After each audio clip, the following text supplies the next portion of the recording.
Wagwan, I'm grateful you clicked on this. I hope it inspires you to accept your call to action, however that might look. So first, I filter Reddit/travel for top posts of all time, and this is where the magic begins. The first picture to catch my eye while browsing Reddit/travel was this one. It's titled, "First View of the Lauterbrunnen Valley from the Train, Everyone Gasped." It was posted by Tiny Snail 7 years ago, noting in the comments that this picture was taken on a train ride between Swiss towns Lauterbrunnen and Wengen. In the picture, train riders stare down into the Lauterbrunnen Valley, a picturesque gorge at the foot of the Bernese Alps in western Switzerland. Famous for its dramatic cliffs and 72 waterfalls, pictures of this valley are one of the most common you'll find on Reddit/travel. This just happens to be my favorite. Here's a map's view of the train route. The original poster took a train on the Jungfrau Railway, which is connected to the larger Bernese Oberland railway system. Someone linked this post in the comments showing the valley during wintertime. First a tourist attraction for mountaineering dating back to the early 1800s, winter sports arrived in Lauterbrunnen and Wengen in the early 20th century thanks to British brothers Walter and Arnold Lunn, who introduced skiing, curling, and bobsledding in 1909. This shift turned the area into a year-round destination, attracting winter tourists and transforming the local economy. Nearby, the charming village of Wengen is car-free with a year-round population of approximately 1,300, but in the winter high season, the number of residents exceeds 10,000. Makes sense as it would be tricky to build infrastructure for cars in such mountainous terrain.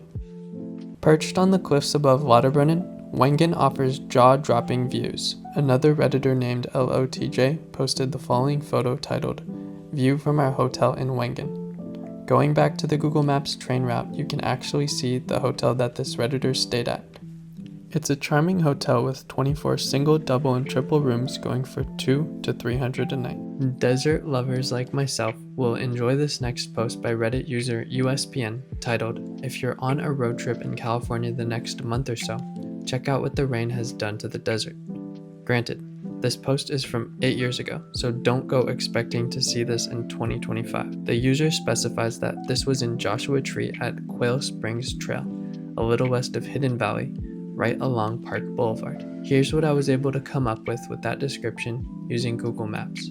And here is the rainfall that year in California for 2017. The original poster writes, "The desert in California looks to be colored by flowers to an unusual degree this year. If you're around in April, make sure you take detours into places like Joshua Tree, Death Valley, Anza Borrego, Coachella Valley, and Antelope Valley. It's not going to be like this every year." And another poster writes, "Californian here. These yellow flowers are everywhere in California right now, along with lush greenery that's replaced the golden hills. The end of the drought has completely changed the landscape and it's breathtaking. Even the locals are very taken aback by the changes. The yellow flowers shown are wild dandelions." The last post I wanted to take a look at is by 11K God and it's titled, "Currently on month 5 during my solo world trip. Shot this picture in the Himalayas of Nepal yesterday."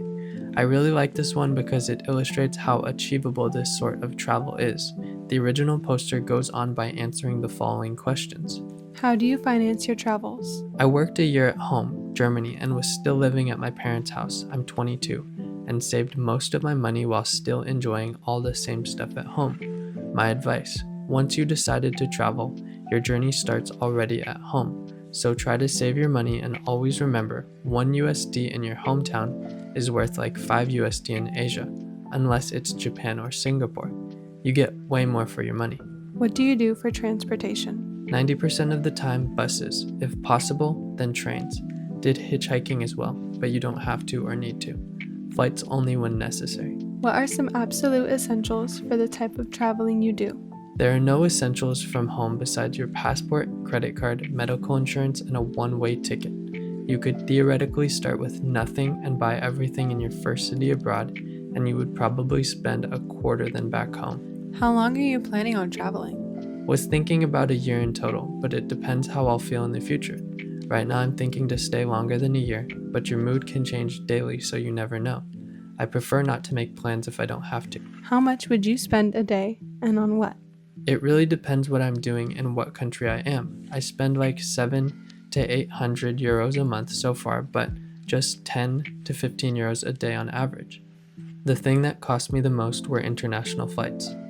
One of the main reasons I love traveling that much is food, so wherever I see something new I want to try it. So literally everywhere, but food is still cheap though.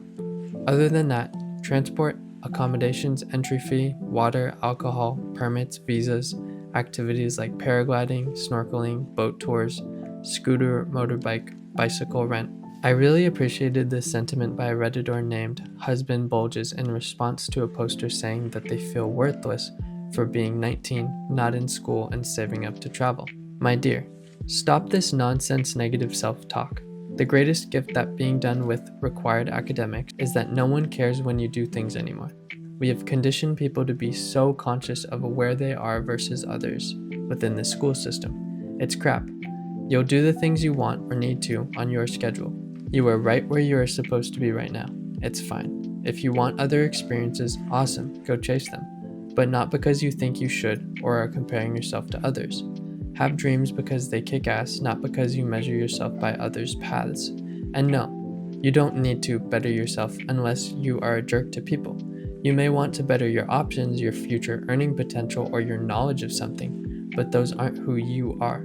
It's gonna be fine. Do not feel worthless.